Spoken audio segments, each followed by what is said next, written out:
Hey guys, this is another video on planning a war attack. This is where we try to reverse engineer the attack and see what the planning stage was probably like.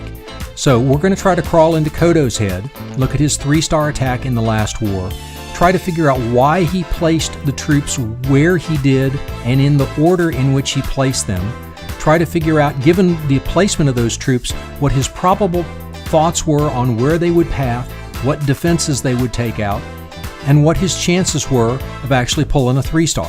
So let's get started. So this was Kodo's mirror. It's a Town Hall 10.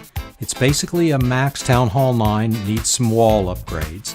Kodo's a max Town Hall 9, so it's a decent, in terms of his offense and this guy's defenses, it's a good match. And this guy has Town Hall 10 troops. They had some engineered bases in the other clan that allowed them to be ranked a lot higher on the offense side. Hopefully that's something that's going to get nerfed real hard by Supercell in their upcoming update, because at least I'm real tired of seeing this.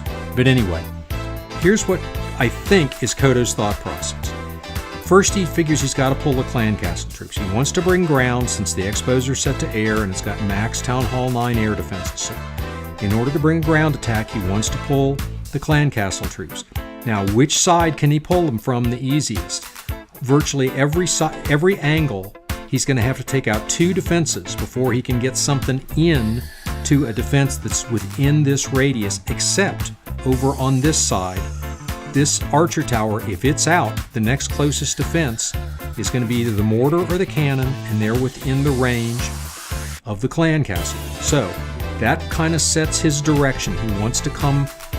He's going to do a queen walk start. He wants to come in from the southeast, take out that archer tower. He's bringing 1 hog and he's going to drop it in to hopefully go to that cannon, pull the clan castle. His queen will still be down here somewhere, and the queen can take out the clan castle. Now, he's going to want his queen to join up with his golems and his valks. It's going to be a mass-valk attack. Golems to tank, wizards to set the funnel, wall breakers to go in, and the golems and the king in. He can either come in down here or up here, depending on which direction he can get his queen to walk. Now, most likely, because of this layout and the spacing of the buildings, it's a pretty good chance his queen is going to walk south. He could probably force her to walk north by dropping a couple of wizards down in here somewhere and take out some of these buildings, but south looks like it may be okay. So he gets a couple of golems down here, busts into this bottom corner compartment on the south. Then he can jump, which will cover 3 or 4 different compartments into this compartment with the expo, which is, it's important to get that expo taken out quickly. Then, because so many of these buildings are already going to be down, his troops are going to go west and then path north. So somewhere up around the clan castle, another jump, which will get into this second expo. That's his other big danger, that and giant bombs. Now, assuming that he's taken out all the buildings on the southeast, the southwest, and the core of the base, what are his problem areas going to be? Well, his troops could skip this compartment and these 2 buildings as they move around the core of this base. But most likely, he's going to end up starting here and kind of going in a clockwise direction around, and the last defensive buildings he's going to have are going to be these in this corner. So at that point, he's not going to have much that he can do. He's just got to have enough troops left. So it's real important here to have enough troops. So he's bringing 1 rage spell, which could either be for his valks or for his queen, for the healers basically, for his queen. He's got 2 jumps, 1 to use here and 1 to use up here somewhere. And he's got a heal, which clearly is going to be for his valks. So a couple of critical things. One would be to use to place the spells really well, use that rage, ideally for the valks, only for the queen if he really has to, and then make sure that the golems stay in front of his troops. It's important that the golems tank. So what his plan is, from having watched this, I can tell you what he does in the beginning. It is obvious, so I can get this part of his plan without having to guess too much. He's going to take out this builder hut on the south, builder hut on the east, and with archers, and then an archer on this camp. Then his queen and healers are going to go down on this camp. Get rid of that archer tower. Hog into this cannon. That's going to pull the clan castle troops. Somewhere down in here, the clan castle troops are going to meet up with his queen, and she's going to take them out.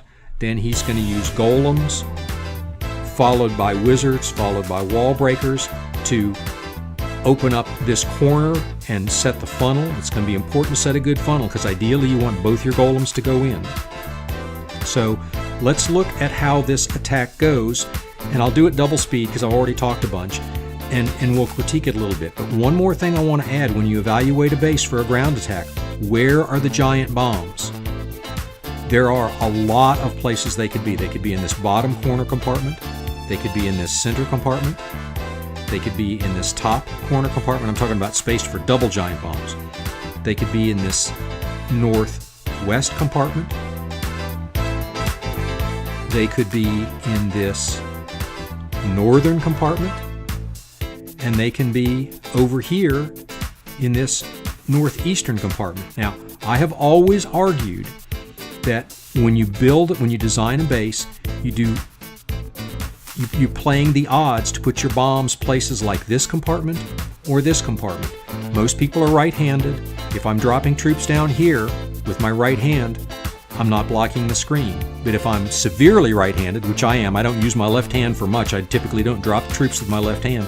When I want to drop troops up here, my right hand is reaching across the screen. I can't see so well. So people are often, not always, but often going to attack from the south and the southeast.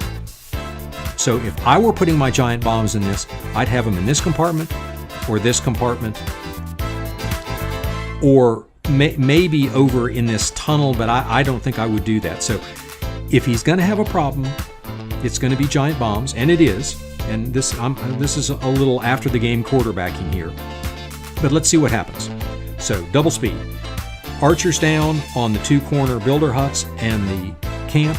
Queen down with healers. She goes first to the gold storage. That's fine. She's got plenty of health. She takes out the archer tower. The hog goes in, pulls the clan castle troops. He's got 2 poisons.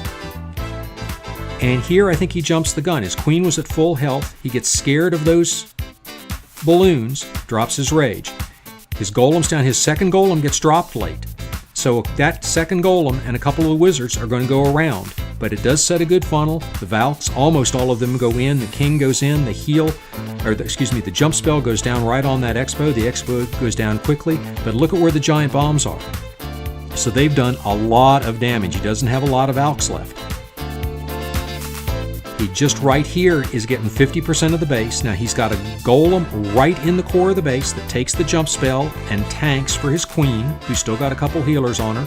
And she's going to be able to step up and get rid of that second expo. Ideally, that would have been done by Valks. He's got a king up on top and a Valk and 2 wizards. You know I love to see wizards following a king around. Those wizards are going to do a lot of damage. The queen stays up till the bitter end and is in fact the heroine, I guess, of this raid. So 2 golemites and a golem. The golemites were still tanking. The wizards come in and sneak them behind on that archer tower, and the queen gets the job done. So what possibly went wrong there? Maybe scouting. I don't think he could have come in from a different angle, so I think he was kind of stuck with the placement of those giant bombs. But always think about, if he had the choice to come in from the northwest on this, I would have said it would have been a better choice, assuming that he had the same ability to pull the clan castle troops, which he didn't. So his angle of attack, I'm okay. I think he was premature in dropping his rage spell. I think he could have risked some damage to his queen. And I think that second golem went down a little late. If that second golem had gone into the core, maybe a couple more Valks would have stayed up a little bit longer. All in all, I can't argue with it because it worked. I'm really Monday morning quarterbacking here. It was a nice attack, but what I'm trying to do with these videos is, instead of showing you the execution of the raid, talk to you about what I think is the planning that goes into the raid, how it works, where it doesn't work.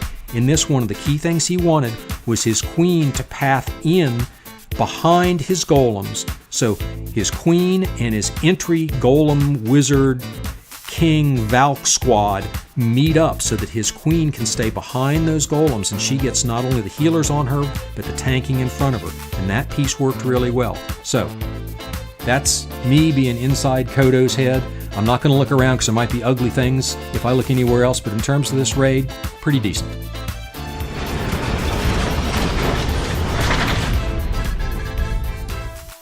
Hey guys, this is another video on planning